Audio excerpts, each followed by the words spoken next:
Hi lovelies, karibu sana to my YouTube channel. My name is Glynis. Thank you so much for joining us if you're new here. If you're a returning viewer, asante sana. Thank you. I appreciate you guys. Wah. Thank you. Anyway, in today's video, we will be catching up with how things have been since being admitted to the bar. And without further ado, mambo ni mengi, masani machache, let's get into it. So how has life been? Life has been okay. Life has been good. As you all know, I work at a law firm. It's a busy law firm. It's an interesting place to work. I was privileged enough to be retained for an associate position. So I was there during my pupillage and then during my holding over. Then after my admission to the bar, I got an offer to be an associate. So that's where we left it at when we were being admitted to the bar. Now, when it comes to navigating work environment, nobody gives you a tutorial. And I don't think you learn it in school. I mean, in school, it's what is constitutional law. The closest I think you get to learning about how to have good interpersonal skills in the office is when you learn communication skills in first year. Navigating the work environment is a life skill, like a life skill. It is the only way you'll be able to survive because remember, you live with people, you live with human beings, and thankfully, there are resources to help you live with human beings. So today, we'll be talking about a book that has been very instrumental in my journey so far. It was a gift from my cousin, who is called Dr. Grace Omaida, and it is The Art of War for Women. Now, we have read The Art of War. Do we know where it is? Yes, it is somewhere here. Yay, today I spotted it quickly. We've read The Art of War by Sun Tzu, right? This book, as I've told you guys so many times before, it gives you all the skills you could possibly need. But how great it is to have this Art of War translated to The Art of War for Women. Let's talk about it.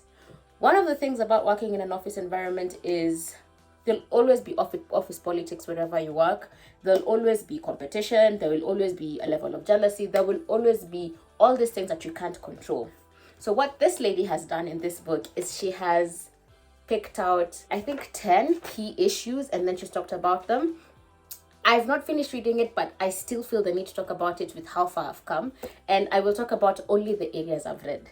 So I will be picking quotes from the book as we continue and how they have impacted how I look at things in the work environment. The first thing I picked up from this book, which has been completely important for me to learn, is how you look is extremely important in the work environment. And I know that I've been attempting to do videos for lookbooks for you guys. Please watch them. Please watch them. But she goes on in this book to say how important it is to look the part. And one of my favorite quotes so far is, yes, found it. Thank God. Here we are. Underlined in red. So she says, you have to look the part before you land the part.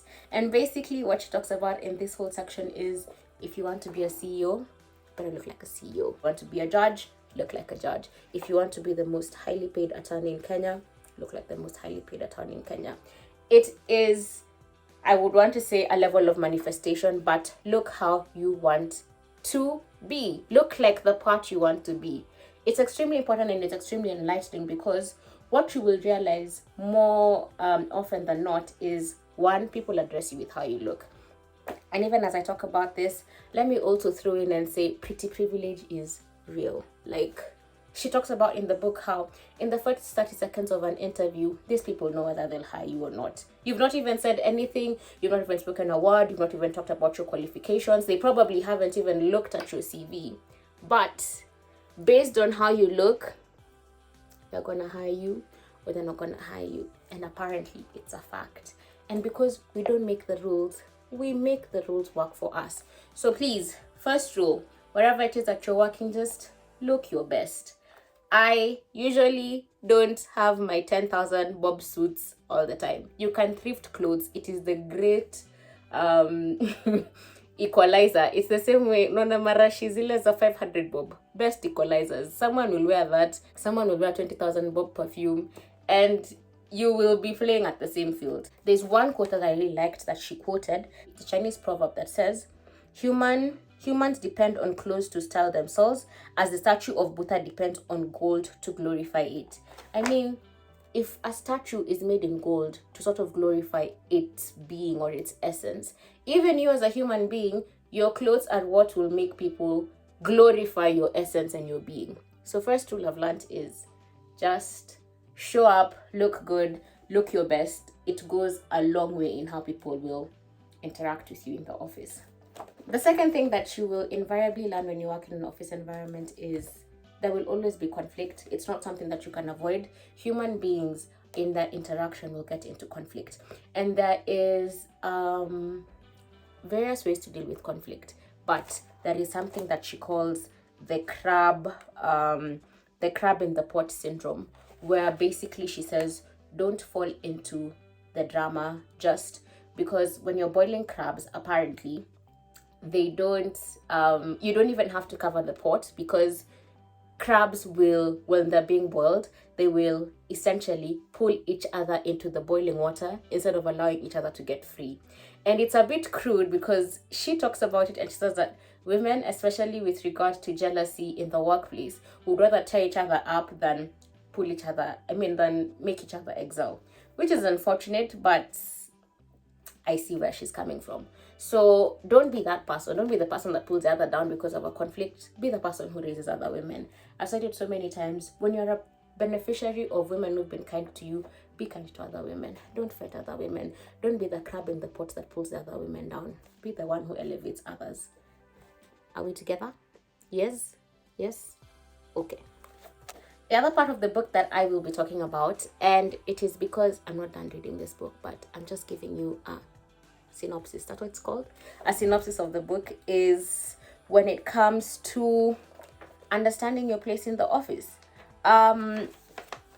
There's this thing she says that knowing yourself is the most essential thing. When you're going to any work environment, it is really, really important to understand yourself. Now, it is a constant journey, self-discovery. Nobody has reached the end, but it's important to know the basics. First of all, do you get easily angered? If you do, understand it. Don't fall into the trap of kuzozana na mtu. Don't fall into the trap of letting anyone push your buttons. Understand yourself. If one, you struggle to speak up for yourself, learn how to speak up for yourself in such situations. If you are uncomfortable with various jokes made, maybe because of your body or because of how you look, don't encourage people. Know yourself. Like, let me even pull up that quote. Knowing others is wisdom. Knowing yourself is enlightenment. If you don't know yourself, then all the information about others will be interpreted improperly. It will be distorted and quite possibly defective, putting you at a huge disadvantage once the battle begins. How well you know the world around you is directly proportional to how well you know yourself. So the most important thing, invest in yourself, understand what makes you tick, what doesn't make you tick, and be true to yourself. That doesn't mean go waging war on everyone. She basically says that it's about the art and not about the war. Let's see what else we like from this book. Another thing I love about this book is she talks about blossom where you're planted. If you've ended up in a place that you didn't think that you would end up, blossom there. There is something you can offer. There is something you can do. There is a way you can make it better. And she says, instead of waiting for someone else to blaze a new trail, or to find a new way of doing things, do it yourself. I guarantee it will pay off. Be the person who blossoms where you're planted. But there's a caveat. She says, but be careful. Don't do anything just to be outrageous. Whatever you choose to do should be a natural extension of your personality, or it will definitely backfire. We've talked about a few things. We've talked about how we look. We've talked about knowing ourselves. And we've talked about blossoming where we're planted. So have I figured out this whole life thing? No. But we have amazing books like this that help us navigate. And I hope that you have learned something from this video. As usual, don't forget to be kind to one another, but also to yourself. Thank you for watching. Make sure you're subscribed to this channel and share it with someone who may need it. Bye.